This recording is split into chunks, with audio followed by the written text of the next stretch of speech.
اعوذ باللہ من الشیطان الرجیم بسم اللہ الرحمن الرحیم۔ هو الذی، اللہ تعالیٰ کی ذات وہی ہے، جعلکم خلائف فی الارض، جس نے بنایا تم کو خلیفے زمین میں۔ زمین میں خلیفہ بننے کا ایک مطلب یہ ہے، حضرت آدم علیہ السلام کو اللہ تعالیٰ نے اپنا خلیفہ بنایا، تم دنیا میں رہ کر میرے احکام نافذ کرو اور تم یک کے بعد ایک دے یعنی کہ خلیفہ ہو۔ اللہ تعالیٰ کے احکام نافذ کرنے کے لیے حضرت آدم علیہ السلام کی اولاد مکلف ہے اللہ تعالیٰ کے احکام پہنچانے کی۔ خلائفہ کا یہ معنی بھی ہے کہ تمہارا دادا تھا وہ فوت ہوا، تمہارے والدین کا خلیفہ ہوگا وہ فوت ہو گیا تو اس کے خلیفہ ہو گئے، تم فوت ہو گئے، تمہاری اولاد تمہارے خلیفہ ہوں گی، یعنی کہ دونوں تفسیریں صحیح ہیں۔ فمن کفر، پس جس نے کفر اختیار کیا، فعلیہ کفر، پس اسی پر پڑے گا اس کے کفر کا وبال۔ یہ کفر کا وبال وہی بھگتے گا، اللہ تعالیٰ کا کوئی کیا بگاڑ سکتا ہے۔ ولا یزید الکافرین کفرہم، اور نہیں زیادہ کرتا کافروں کے لیے ان کا کفر، عند ربہم الا مقتا، ان کے رب کی ہاں مگر ناراضگی۔ سورۃ زمر میں بھی اسی طرح آیا نا کہ ولا یرضی لعبادہ الکفر، نہیں راضی اللہ تعالیٰ اپنے بندوں کے لیے کفر پر۔ جو آدمی کفر میں آگے جائے گا اللہ تعالیٰ کی ناراضگی بھی بڑھتی چلی جائے گی، مگر وہ اسلام کے لیے کسی پر جبر نہیں کرتا نہ کفر کے لیے، بلکہ اس نے انسان کو اختیار دیا ہے کہ فمن شاء فلیؤمن ومن شاء فلیکفر، پر جو چاہے اپنی مرضی سے ایمان لائے، جو چاہے اپنی مرضی سے کفر اختیار کرے۔ جس شخص نے جس راستے پہ اپنی مرضی سے چلنا چاہے تو اللہ تعالیٰ چلا دیتے ہیں۔ نولی ما تولی، سورۃ النساء، ہم اس کو پھیر دیں گے جس طرف اس سے روکیا، جدھر کوئی چلے گا اللہ تعالیٰ اس کو ادھر ہی چلا دے گا۔ تو فرمایا نہیں زیادہ کرتا کافروں کے لیے ان کا کفر ان کے رب کے ہاں مگر ناراضگی۔ ولا یزید الکافرین کفرہم الا خسارا، نہیں زیادہ کرتا کافروں کے لیے ان کا کفر مگر نقصان، یعنی کفر بہت بڑا نقصان کا سودا ہے، اس کا کوئی فائدہ نہیں ہے۔ یہ مشرک لوگ مشکل اور پریشانی میں غیر اللہ کو پکارتے ہیں، جب کوئی مصیبت پیش آتی ہے تو کوئی کہتا ہے یا لات اغثنی، کوئی کہتا ہے یا منات اغثنی، کوئی کہتا ہے یا عزی اغثنی، اے لات میری مدد کر، اے منات میری مدد کر، اے عزیٰ میری مدد کر۔ ان کو حاجت روا مشکل کشا سمجھ کر پکارتے ہیں، فریاد رس سمجھ کر پکارتے، کیا ان کا خدائی میں کوئی حصہ ہے؟ اللہ تعالیٰ حضرت صلی اللہ علیہ وسلم کو خطاب کر کے فرماتے ہیں قل، آپ فرما دیجیے ارائیتم ای اخبرونی، تو مجھے خبر دو بتلاؤ کہ شرکاءکم الذین تدعون من دون اللہ، تمہارے وہ شریک جن کو تم اللہ تعالیٰ کے سوا پکارتے ہو، یا جبرائیل کہہ کے، یا میکائیل کہہ کے، یا اسرافیل کہہ کے، پیغمبر کو پکارتے ہو یا رسول اللہ کہہ کے، اے رسول میری مدد کر، کیا کہہ کے؟ یا رسول کہتے تھے یا رسول میری مدد کر، اللہ تیرا یا رسول بھی وارث ہے، یہ یوں نہیں کہنا چاہیے، ٹھیک ہے؟ آپ تو ماشاءاللہ پڑھتی ہیں، کون سے سال میں ہیں؟ ہاں جی عالیہ اول میں ہیں۔ تو آپ یہ بتائیے کہ آپ نے علم نحو بھی پڑھی ہے، اس میں یا کا کیا معنی ہے؟ یا رسول اللہ کہنے کو حکم ہے، ایک ہے نا محبت سے، یاد رکھیے اس مسئلے، ایک ہے محبت سے یا رسول اللہ کہنا، اس کے ہم بھی قائل ہیں، ٹھیک ہے؟ ایک ہے مدد مانگنے کے لیے کہنا، یہ شرک ہے۔ احمد رضا خان صاحب یا رسول اللہ کا یہ معنی کرتے ہیں کہ بیٹھے اٹھتے مدد کے واسطے یا رسول اللہ کہا تو پھر تجھ کو کیا؟ ہم اٹھتے بیٹھتے مدد کے واسطے یا رسول اللہ کہہ کے مدد مانگتے ہیں، تو اے وہابی نجدی تجھے کیا تکلیف ہے؟ تکلیف تو یہ تو جہنم میں جلے گا، اس سے تو بچ جا۔ لفظ شاہ کے مطلق سمجھ لیجئے یہ ہر وقت حاضر و ناظر کے لیے استعمال نہیں ہوتا، بلکہ کبھی محبت کے لیے بھی استعمال ہوتا ہے۔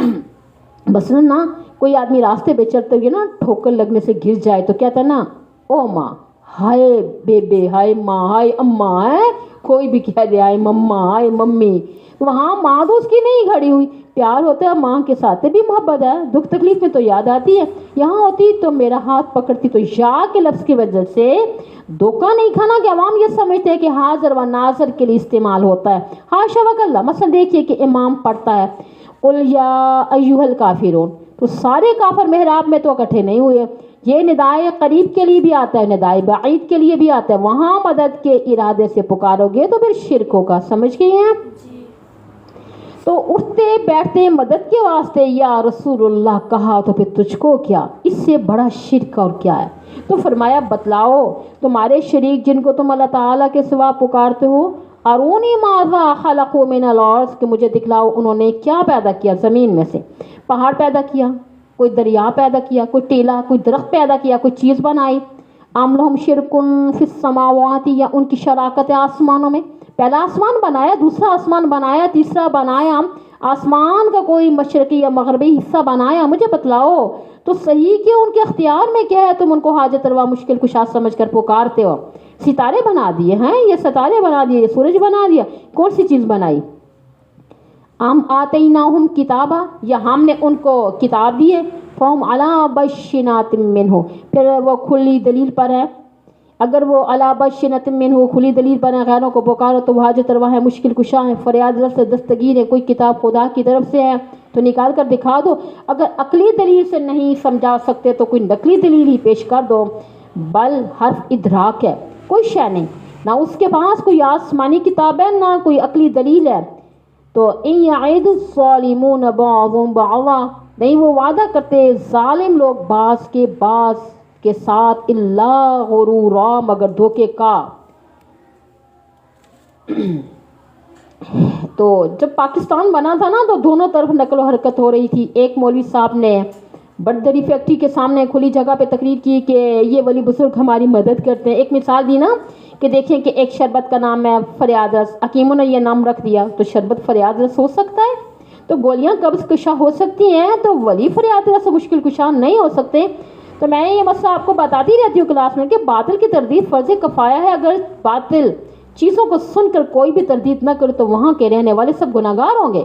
تو میں آپ کو بتاتی ہوں، اپنے درس میں بتاتی ہوں، جہاں بیانات ہوتے ہیں بتاتی رہتی ہوں کہ اصل بات جو ہوتی ہے کہ بیان کے مطابق 10 لاکھ مسلمان اگر شہید ہو جائے تو عورتوں کی عزتیں لوٹی گئی ہوں، جیسے پہلے خبریں آتی تھی نا اخبارات میں، تو مسجدوں کی بے حرمتی ہو، تو قرآن کریم کی بے حرمتی ہو، تو اس وقت ان ولیوں نے کیوں نہیں مدد کی تھی؟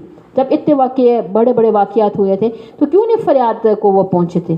تو مشرقی پنجاب میں ایک ولی تھے نا حضرت مجدد الف ثانی رحمۃ اللہ علیہ، کافی تھے، حالانکہ یہاں پہ ہزاروں اولیاء ہیں۔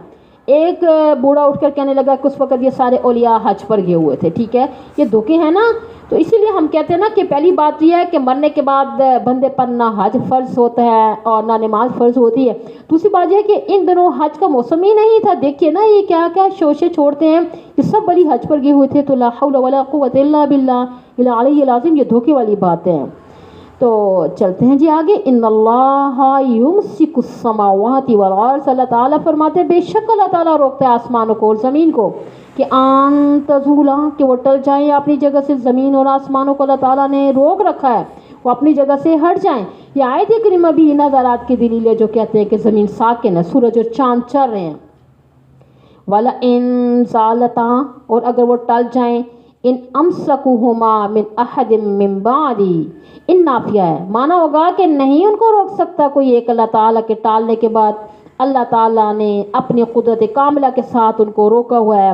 زمین اور آسمانوں میں صرف اسی کا تصرف ہے، اس کے سوا کوئی حاجت روا مشکل کشا، نہ فریاد رس، نہ کوئی دستگیر، نہ کوئی عالم الغیب الشہادہ ہے، اور نہ کوئی حاضر و ناظر، نہ کوئی خالق، نہ کوئی مالک، نہ کوئی رازق۔ یہ قرآن کے مسائل ہیں، بنیادی مسائل ہیں، اور ان کو فرعی مسائل نہ سمجھیے، جیسے فقہی طور پہ فرعی مسائل ہوتے ہیں۔ فریاد کوئی نہیں روک سکتا اللہ تعالیٰ کے ٹالنے کے بعد۔ انہ کان حلیما غفورا، بے شک اللہ تعالیٰ تحمل کرنے والا ہے، فوراً سزا نہیں دیتا، بخشنے والا ہے۔ جو اللہ تعالیٰ سے معافی مانگتا ہے اللہ اس کو معاف کر دیتا ہے، چاہے کتنا گناہگار ہی کیوں